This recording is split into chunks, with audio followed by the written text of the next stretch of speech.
Friends, welcome to my channel. రెండు తెలుగు రాష్ట్రాల్లో బంగారం మరియు వెండి ధరలు ఏ విధంగా ఉన్నాయో తెలుసుకుందాం. ఫ్రెండ్స్, ఈరోజు బంగారం కొనుగోలు చేయాలనుకునే వారికి గుడ్ న్యూస్. గత వారం రోజులుగా పెరుగుతూ వస్తున్న బంగారం ధరలు నేడు తగ్గుదల నమోదు చేసుకున్నాయి. అలాగే వెండి ధరలు కూడా తగ్గుదల నమోదు చేసుకున్నాయి. దీంతో ఎప్పటి నుండో బంగారం కొనుగోలు చేయాలనుకునే వారికి కొంచెం గుడ్ న్యూస్ అనేది చెప్పాలి. ఈ రోజు బంగారం మరియు వెండి ధరలు తెలుసుకునే ముందు మాదొక చిన్న రిక్వెస్ట్ అండి. ఎవరైనా మన ఛానల్ని ఫస్ట్ టైం చూస్తున్నట్లయితే సబ్స్క్రైబ్ చేసుకోండి. సబ్స్క్రైబ్ చేసుకొని బెల్ బటన్ యాక్టివ్లో ఉంచుకోండి. ఇలా చేయడం వల్ల మేము చేసే ప్రతి డైలీ అప్డేట్ మీకు నోటిఫికేషన్ రూపంలో వస్తాయి. అలాగే ఒక లైక్ ఇవ్వండి. మీరు ఇచ్చే లైక్ మాకు ఎంతో సపోర్ట్ని ఇస్తుంది.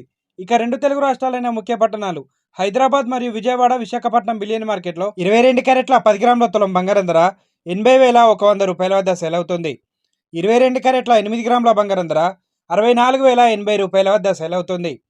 22 క్యారెట్ల 1 గ్రామ్ బంగారం ధర 8,010 రూపాయల వద్ద సేల్ అవుతుంది. 24 క్యారెట్ల 10 గ్రాముల స్వచ్ఛమైన మేలింగ్ బంగారం ధర 87,380 రూపాయల వద్ద సేల్ అవుతుంది. 24 క్యారెట్ల 8 గ్రాముల బంగారం ధర 69,904 రూపాయల వద్ద సేల్ అవుతుంది. ఇక ఈ రోజు కేజీ వెండి ధర 1,06,000 రూపాయల వద్ద సేల్ అవుతుంది. ఈ రోజు బంగారంతో పాటు వెండి ధర కూడా తగ్గుదలను నమోదు చేసుకుందండి. ప్రెసెంట్ బంగారం మరియు వెండి ధరలు తెలుసుకున్నారు కదా. ఇలాంటి డైలీ అప్డేట్స్ కోసం మన ఛానల్ని సబ్స్క్రైబ్ చేసుకొని ఫాలో అవ్వండి. Thank you for watching.